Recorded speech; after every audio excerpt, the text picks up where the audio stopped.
Shalom, selamat malam Bapak Ibu dosen, staf dan rekan-rekan mahasiswa.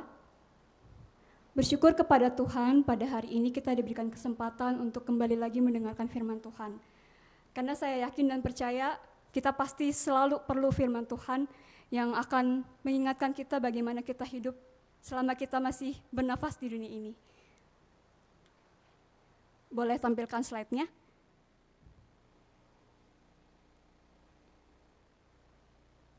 Terima kasih.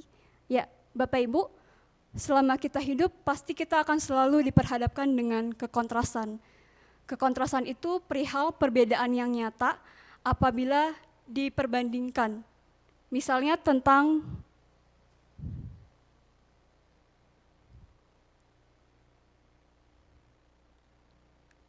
terang dan gelap. Kalau misalkan kita berbicara tentang terang dan gelap, biasanya ajaran apa yang diajarkan kekristenan tentang hal ini? Ada yang mau bantu jawab? Iya, biasanya tentang percintaan atau hubungan gitu ya. Terang itu identik dengan identitas kita yang adalah anak-anak Allah, sedangkan gelap itu adalah identitas mereka yang di luar dari Allah. Nah, biasanya ajaran yang diajarkan kepada kita di dalam kekristenan, kita sebagai anak-anak Allah pasti bukan dianjurkan ya, malah harus mencari ada anak Allah. Jangan mencari orang-orang yang di luar Tuhan.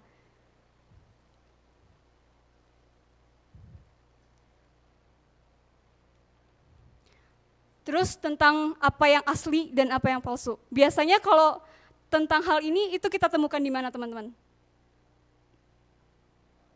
Iya, barang. Nah, ciri-ciri barang yang asli sama yang palsu biasanya apa? Ya, tentang kualitas. Biasanya barang yang asli itu kualitasnya itu baik gitu ya, nggak gampang rusak, sedangkan yang palsu itu biasanya cepat rusak. Terus contoh ketiga tentang kekontrasan yang kalau misalkan diperbandingkan itu nyata banget perbedaannya itu tentang apa?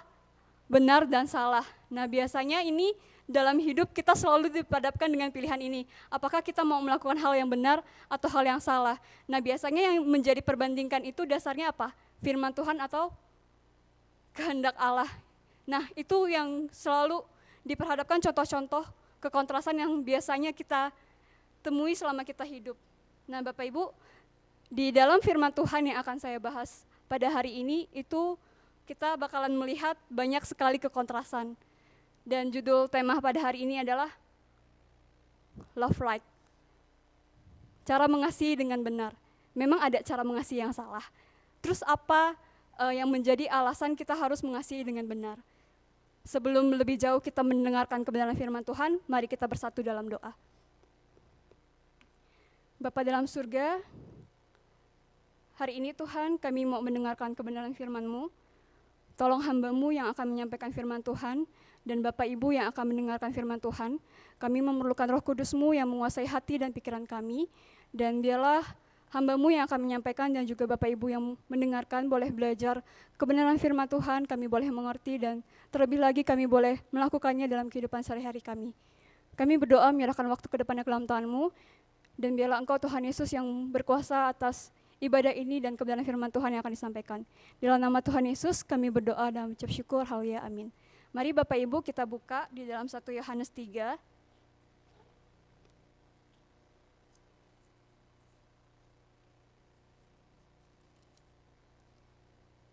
Ayat 11 sampai yang ke-18. Saya akan baca ayat yang ke-11. Kemudian Bapak Ibu baca yang ke ayat 12, kita akan baca bergantian, dan pada ayat yang ke-18 kita akan baca bersama-sama. Sudah menemukannya? Boleh katakan amin? Amin. Saya akan membaca yang terlebih dahulu. Kasih terhadap saudara sebagai tanda hidup baru. Sebab inilah berita yang telah kamu dengar dari mulanya, yaitu bahwa kita harus saling mengasihi.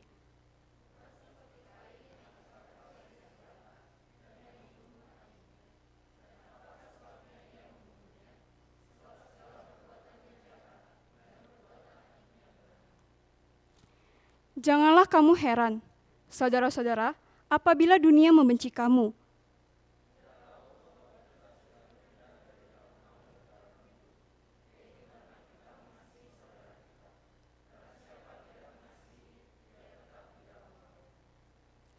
Setiap orang yang membenci saudaranya adalah seorang pembunuh manusia. Dan kamu tahu bahwa tidak ada seorang pembunuh yang tetap memiliki hidup yang kekal di dalam dirinya.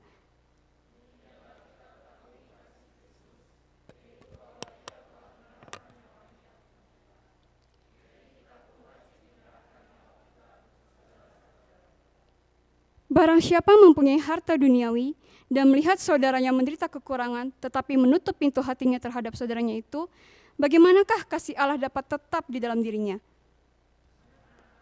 Marilah kita mengasihi bukan dengan perkataan atau dengan lidah, tetapi dengan perbuatan dan dalam kebenaran. Amin.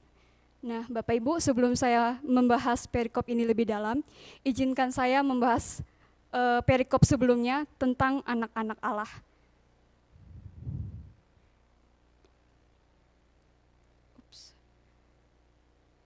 Ya, di sini ada kekontrasan yang dijelaskan oleh Rasul Yohanes, yaitu penulis dari surat 1 Yohanes ini, tentang identitas antara anak Allah dan anak iblis.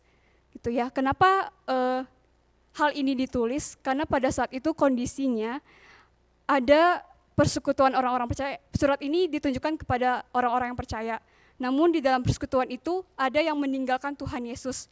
Dan di perikop yang kedua di dalam 1 Yohanes 2 ayat 18 sampai 27 itu ada informasi mengenai antikristus gitu ya, mereka yang menyangkal keberadaan Tuhan Yesus. Nah, makanya di sini Yohanes itu memberikan kepada penulis yang adalah orang-orang penerima surat yang adalah orang-orang percaya, bagaimana membedakan antara yang benar-benar anak Allah dan yang mana yang anak iblis. Dan saya sudah tampilkan di depan gitu ya, kita bisa melihat kekontrasannya. Anak-anak Allah itu pasti jelas sama seperti Tuhan Yesus, tidak berbuat dosa lagi. Karena di dalam dirinya itu ada benih ilahi. Sedangkan anak iblis itu sama seperti iblis, sukanya berbuat dosa. Lalu yang anak Allah itu berbuat benar, anak iblis berbuat dusta. Kita juga tahu di Yohanes 8 ayat 44 dikatakan kalau iblis itu adalah bapak pendusta. Dan yang menariknya di perikop 1 Yohanes 3 ayat 1 sampai yang ke-10, itu yang menjadi perbandingan antara anak Allah dan anak iblis itu tentang kasih. Dan tentang kasih inilah yang diangkat secara khusus di 1 Yohanes 3 ayat 11 sampai yang ke-18. Dan inilah yang menjadi dasar pemberitaan firman Tuhan pada hari ini. Bagaimana identitas kita sebagai anak-anak Allah harus mengasihi dengan benar, karena identitas kita itu adalah anak Allah, beda daripada anak iblis, daripada dunia kita sekarang. Mungkin kalau misalkan mau ditarik kepada masa kini. Dan yang pertama, bagaimana cara mengasihi yang dengan benar adalah kasih dari Allah. Tadi kita sudah sama-sama baca di ayat yang ke-11, itu dikatakan, kamu mendengar dari mulanya bahwa kita harus saling mengasihi. Kalau misalkan Bapak Ibu lihat di Alkitab kita bagian bawah, itu ada referensi silangnya dari Yohanes 13 ayat 34 sampai 35. Saya akan bacakan kepada kita semua. Aku memberikan perintah baru kepada kamu, yaitu supaya kamu saling mengasihi. Sama seperti aku telah mengasihi kamu, demikian pula kamu harus mengasihi. Dengan demikian semua orang akan tahu bahwa kamu adalah murid-muridku, yaitu jikalau kamu saling mengasihi. Ada fakta menarik di balik perkataan Tuhan Yesus ini. Kalau misalkan kita buka di Yohanes 13, Tuhan Yesus memberikan perintah ini kepada ke-11 murid. Kalau misalkan kita tahu semua, murid Tuhan Yesus kan ada 12 ya. Tapi kok fakta menariknya Tuhan Yesus bilang ini kepada ke-11 murid. Ternyata kalau misalkan kita baca di dalam Injil Yohanes, Yudas pergi untuk menjual Tuhan Yesus, dan kita tahu ya ceritanya sama-sama, pada akhirnya Tuhan Yesus mati di atas kayu salib untuk apa? Menebus dosa kita. Nah, ke-11 murid inilah yang adalah murid-murid Tuhan Yesus yang menyaksikan bagaimana Tuhan Yesus mati di atas kayu salib untuk menebus dosa kita. Bagaimana Tuhan Yesus menunjukkan kasih-Nya itu, bagaimana Dia mengasihi kita. Kalau misalkan kita merayakan momen Natal gitu ya, itu kan momen-momen di mana Tuhan Yesus lahir ke dunia, Tuhan Allah yang berkuasa, istilahnya kalau misalkan saya pakai, Dia meninggalkan kenyamanannya untuk menjadi sama seperti kita manusia, gitu ya. Tujuannya buat apa? Supaya Dia dapat mati. Mati untuk apa? Untuk menebus dosa Anda dan saya. inilah yang disaksikan oleh ke-11 murid Tuhan Yesus. Murid Tuhan Yesus yang sejati, yang benar-benar mendengarkan firman Tuhan. Dan ciri khas dari anak Allah yang mengasihi itu, yang pertama dia harus mengalami kasih Yesus terlebih dahulu. Ya, hanya dengan mengalami kasih dari salib Kristus, maka kita bisa mengasihi dengan ciri khas kasih Kristus. Ini yang membedakan identitas kita antara anak Allah dan anak iblis. Gitu ya. Dan guru agung untuk kita semua bagaimana benar-benar bisa mengasihi, ya kita hanya bisa melihat dari salib Kristus. Bagaimana dia datang ke dunia jadi manusia seperti kita, terus jadi manusia alasannya supaya dia dapat mati, karena supaya dengan demikian itu bisa menebus dosa kita. Bagaimana dia dipermalukan di atas kayu salib, luar biasa banget gak sih kasih Tuhan Yesus itu. Saya waktu merenungkan firman Tuhan ini ya, gila ya Tuhan, Engkau baik banget, gitu. Engkau mengasihi aku banget gitu ya.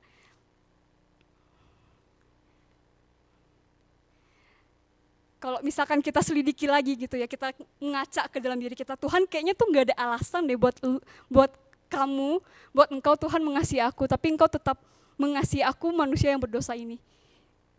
Dan itu bisa kita teladankan teman-teman sebagai anak Allah. Karena tadi di ayat Yohanes pasal yang ke-13 dikatakan, sama seperti aku mengasihi kamu, demikian juga kamu harus saling mengasihi.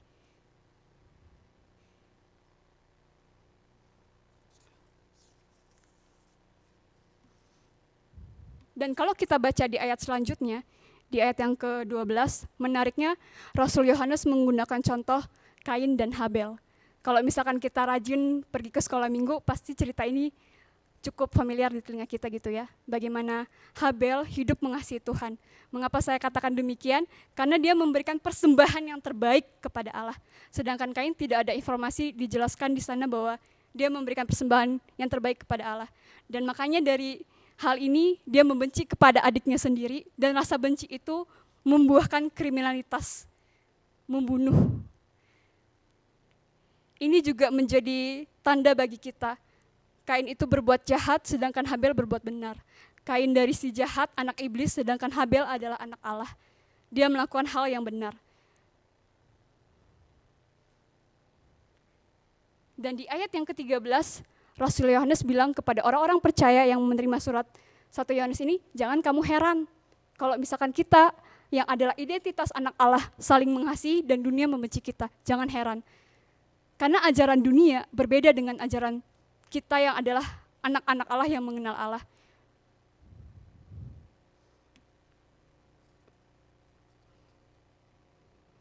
Untuk itu poin yang kedua, bagaimana cara mengasihi yang benar? Tidak membenci. Di ayat yang ke-15, tadi kita juga sudah baca bersama-sama. Dan kalau misalkan kita, di ayat yang ke-14, dan kalau misalkan kita buka lagi di Alkitab kita yang di bagian bawah, itu ada referensi silangnya lagi dari Yohanes 5 ayat 24. Ini juga perkataan Tuhan Yesus. Saya akan bacakan kepada kita semua. Aku berkata kepadamu, sesungguhnya barang siapa mendengar perkataanku dan percaya kepada Dia yang mengutus aku, ia mempunyai hidup yang kekal dan tidak turut dihukum, sebab ia sudah pindah dari dalam maut. Saya yakin dan percaya kalau kita semua di sini adalah orang-orang yang mendengarkan perkataan Tuhan Yesus, dan saya juga yakin dan percaya kita adalah orang-orang yang sudah diselamatkan, yang tadinya adalah orang-orang yang layak dibinasakan ke dalam maut, tetapi sudah dipindahkan ke dalam hidup yang kekal. Dan sebagai orang-orang yang beralih hidupnya ke dalam hidup yang kekal, yang percaya kepada Bapa, yang sudah mengutus Tuhan Yesus itu, maka karakter kita pun juga harus sama seperti Bapa. Ini ya, tadi perpindahan hidup, perpindahan identitas dari maut kepada hidup yang kekal. Nah, kalau misalkan Bapak Ibu baca di 1 Yohanes 4 ayat 7 sampai yang ke-21, itu tentang Allah adalah kasih. Dan kita pun yang adalah anak-anak Allah harus mengasihi. Saudara-saudaraku yang kekasih, marilah kita saling mengasihi sebab kasih itu berasal dari Allah. Dan setiap orang yang mengasihi lahir dari Allah dan mengenal Allah. Barang siapa tidak mengasihi, ia tidak mengenal Allah sebab Allah adalah kasih. Apakah kita semua mengenal Allah?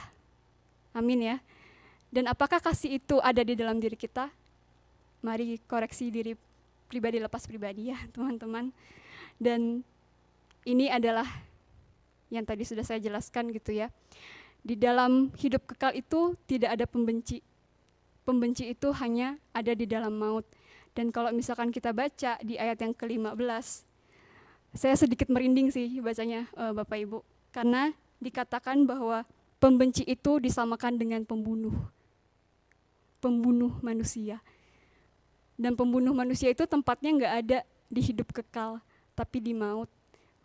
Bayangin Bapak Ibu, cuman dengan membenci aja itu disamakan dengan membunuh. Dan tempatnya itu nggak ada di hidup kekal. Saya bertanya-tanya sih, kenapa ya kok ngeri banget gitu ya, membenci disamakan dengan pembunuh. Dan kalau misalkan kita baca teks aslinya gitu ya, itu menggunakan present active particle, di mana kebencian yang terus berlangsung itu akan secara alami timbul perasaan ingin membunuh, ingin memusnahkan hidup orang yang kita benci.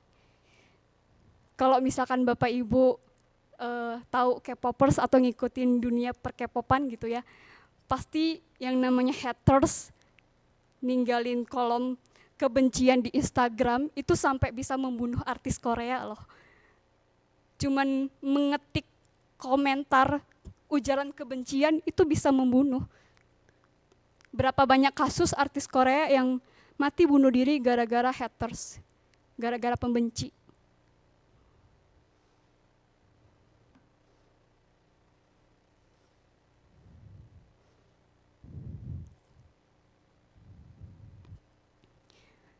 Kalau misalkan saat ini kita membenci seseorang, mari kita datang kepada Tuhan, mohon ampun kepada Tuhan.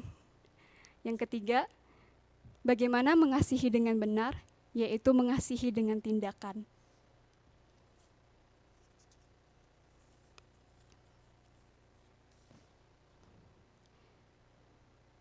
Ayat yang ke-16 gitu ya, tadi sudah kita sama-sama baca, bahwa kita yang adalah identitas anak-anak Allah harus menteladani hidup Allah. Dan di sini kita harus menteladani hidup Kristus, yaitu Yesus. Bagaimana dia menyerahkan nyawanya untuk kita semua adalah orang pendosa. Maka kita yang adalah anak-anak Allah dipanggil untuk menteladani Tuhan Yesus. Nyawa kan istilahnya sesuatu yang berharga.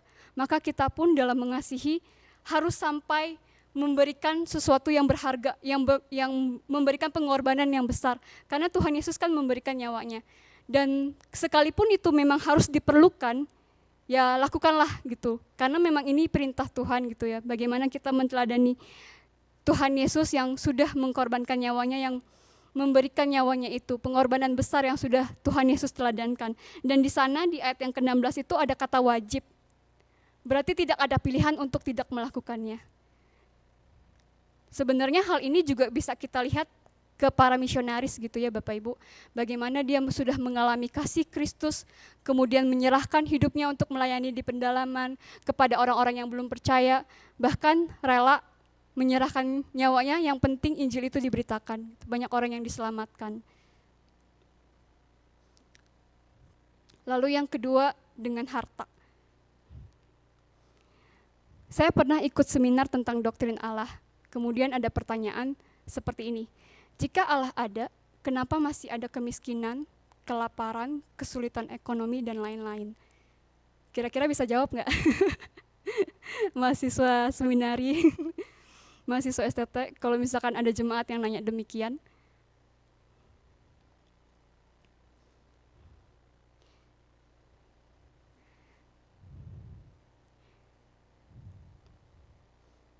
Pendeta itu menjawabnya seperti ini. Jangan tanyakan keberadaan Allahnya, tapi tanyakan keberadaan anak-anak Allah yang mencerminkan karakter Allah. Dan lagi pula di ayat yang ke-17 tuh ditulis barang siapa mempunyai harta. Ya, Tuhan memerintahkan kita untuk mengasihi dari apa yang kita punya kok, bukan dari apa yang nggak kita punya, yang mempunyai harta. Sudahkah kita memberi, teman-teman, kepada orang-orang yang membutuhkan pertolongan kita dari apa yang kita punya, sebagai karakter kita yang adalah anak-anak Allah? Dan yang terakhir, Rasul Yohanes menuliskan kepada kita atau memberikan tahu kepada kita bagaimana cara mengasihi yang benar. Dan uniknya gitu ya, dia menggunakan kata anak-anakku. Seperti seorang bapak yang menasihati kepada anaknya. Anak-anakku, marilah kita mengasihi bukan dengan perkataan atau dengan lidah, tetapi dengan perbuatan dan dalam kebenaran. Mungkin secara sepintas kita langsung ngerti kali ya, maksud dari ayat ini apa, yaitu mengasihi dengan tindakan. Bukan cuma hanya ngomong, aku mengasihimu, tapi bukti nyata gitu dari arti aku mengasihimu itu mana gitu, dibuktikan.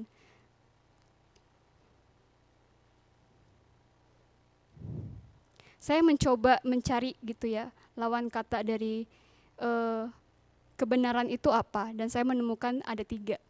Kecurangan, kedustaan, kebohongan. Maka kita bisa katakan mengasihi dengan perbuatan itu tidak dengan kecurangan, tidak dengan kedustaan, tidak dengan kebohongan, tetapi dengan kebenaran yang otentik, yang tulus, yang apa adanya.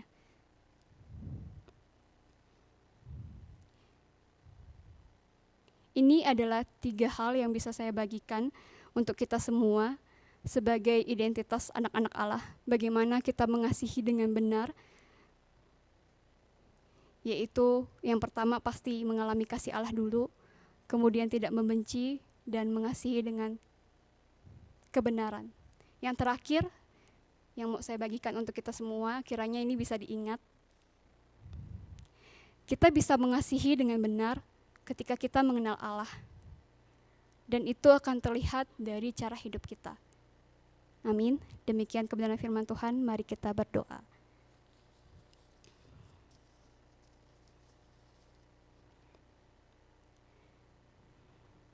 Bapa dalam surga, terima kasih Tuhan untuk kesempatan yang indah yang Kau berikan kepada kami.